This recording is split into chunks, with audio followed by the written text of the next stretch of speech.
at Universal's Islands of Adventure, checking out Jurassic World VelociCoaster, and we can see they have water now flowing through the rocks. Not sure if you can see it, so I'm going to zoom a little. Hopefully you'll be able to spot it.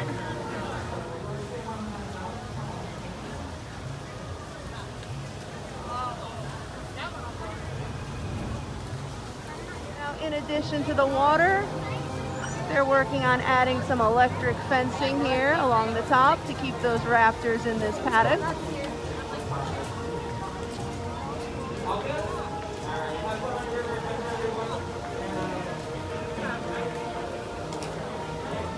So they're making some progress. It's exciting.